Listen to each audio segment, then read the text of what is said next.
Hi, this is Terry from Fabric Junction in Sturgis, South Dakota. And today I'm going to show you our 6-inch block that's called Strawberry Basket. And it is a fun one. This would be great definitely for the pot holders. Here it is on the quilt. It'll make a wonderful in any kind of table runner that you might want to do. And maybe you would want to make it with a strawberry fabric. Well, I picked out a set of blues out of our store. These are some that I really like. And made the basket as a pot holder. It hangs on point. I think it looks great. So to get started, you'll need a couple of strips.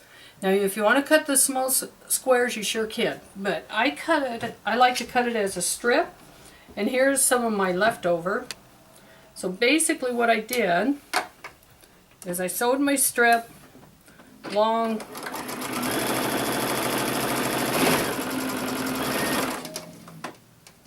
There we go. Pressed it.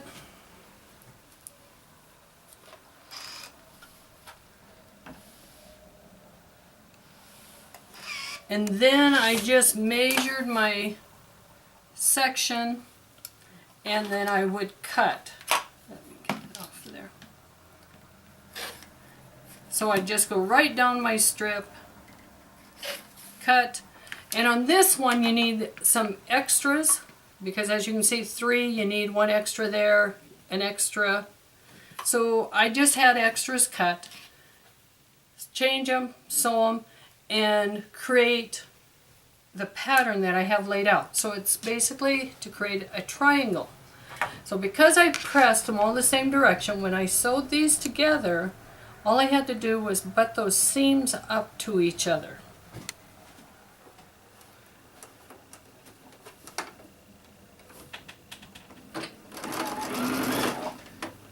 Now if you want to pin it ahead of time, you sure can. I just go through and match up those seams.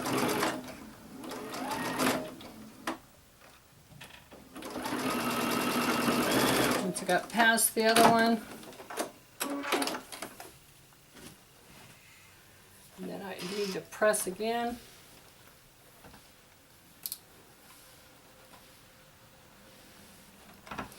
Now, one reason I pressed it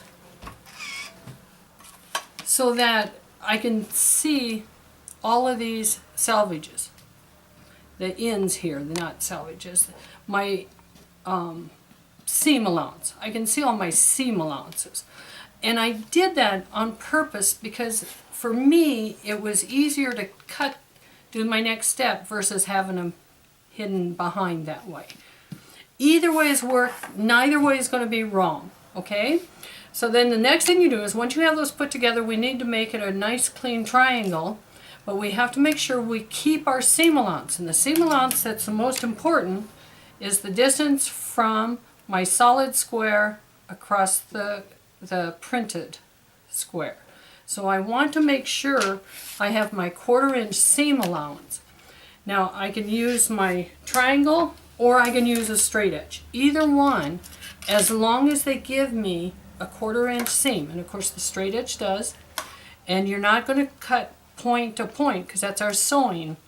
We want to line it up point to point, and then I actually just kind of go through and just double check that I have a 1/4 inch seam allowance on all of those. And as you can see, I just adjust them a little bit because I would rather have a little too much than not enough and end up cutting off all of those points. There we go. So I'm going to go ahead and cut. There we go. If I had used my triangle, I also have this side that I can kind of line up with and do the same thing. Just make sure I have a seam allowance on every one of the print. So when I sew it, I'm not going to cut off the tips on my solid. Okay, the other half of our strawberry patch is done with half square triangle, a rectangle, or a triangle, not a rectangle, triangle, and 2 rectangles. So I'm going to put those together real quick.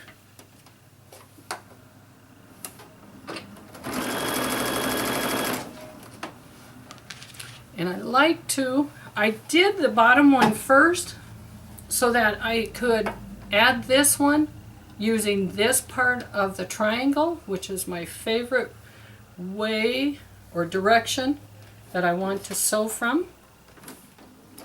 It also is going to line it up with the piece before it. Let's see, I only need to go about this far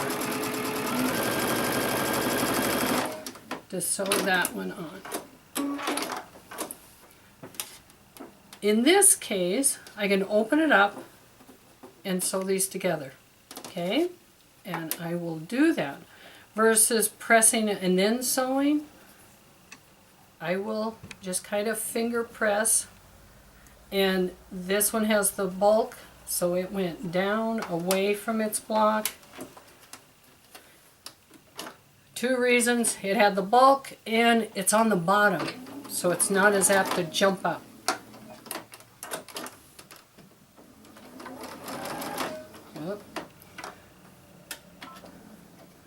Because I've got that extra little seam there, sometimes it doesn't go as fast as I want.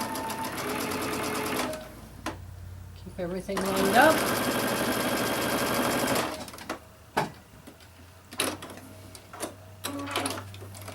Okay. Now when I press, I watch, this one went up. This one goes down. And then I can press it open.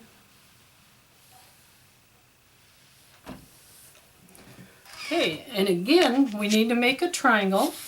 This one we don't have a seam allowance to watch for, so I'm going to use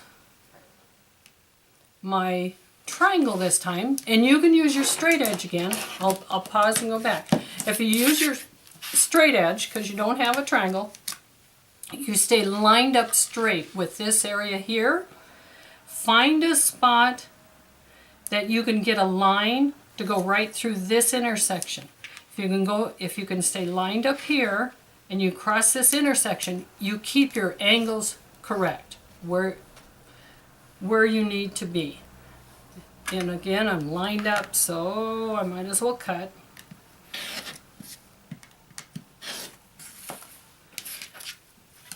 On here, I have my little tip because this has a blunt end, or I could have been at this end. It doesn't make any difference.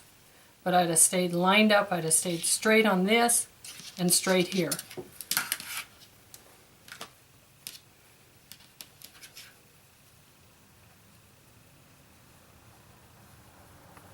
Now I'm going to line the 2 up, and where I'm going to line up is this one will line up right there, and I'm going to use a pin to hold it till I can get the other one lined up. And then this one's going to line up with that seam. There's a couple seams there that you're going to line up with.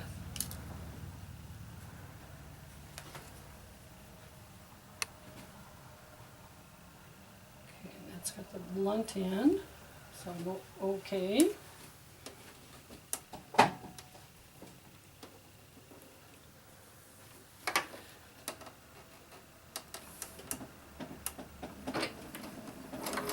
Watch so that tip didn't go down.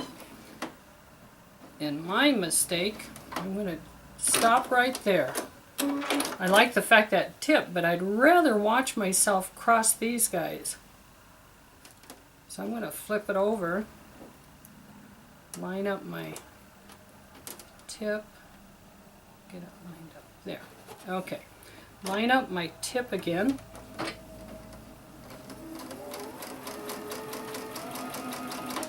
Because I want to make sure that I'm crossing that intersection right there on these.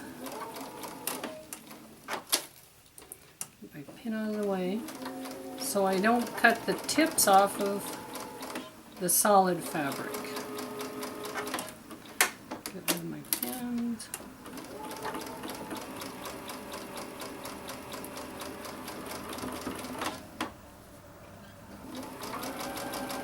So then I stay lined up exactly where I want it to match. Okay, let's see how close I came. Excellent, excellent. Oh, I could have taken just a hair more on a couple of those. I can go back and take that little extra if I want. If I had taken too much, I might have redone just that one. Because I try the best I can to make sure that I'm not cutting off of my little tips. Sometimes it happens, but the intent is to try not to. So once I have my block done, there's my 6.5 inch block, I added borders, and in this case I added, looks like I've got one cut a little big. Added my borders so that I just had a single, not even sure exactly how oh, that's how I did this one. Sorry about that. I never know exactly which order I'm gonna sew this in. Oh, now I know why I did it that way, so that I did have the long overlap. But either way, there is my block. There's my border to make it an 8.5 so I can make the pot holder. Once I have the pot holder together, I have a piece of backing which is larger than what I need, one piece of batting, one piece of Insulbright, and I put my block on the top. This one I stitched in the ditch every time it changed colors, stitched in the ditch, bound it, and there is my strawberry basket as a pot holder. Hope you enjoyed this video. Check us out at junctionfabric.com. The cutting instructions for this block are on fabricjunctionjewels.blogspot.com. And if you could get by the store, stop in to see us. Thank you again for watching.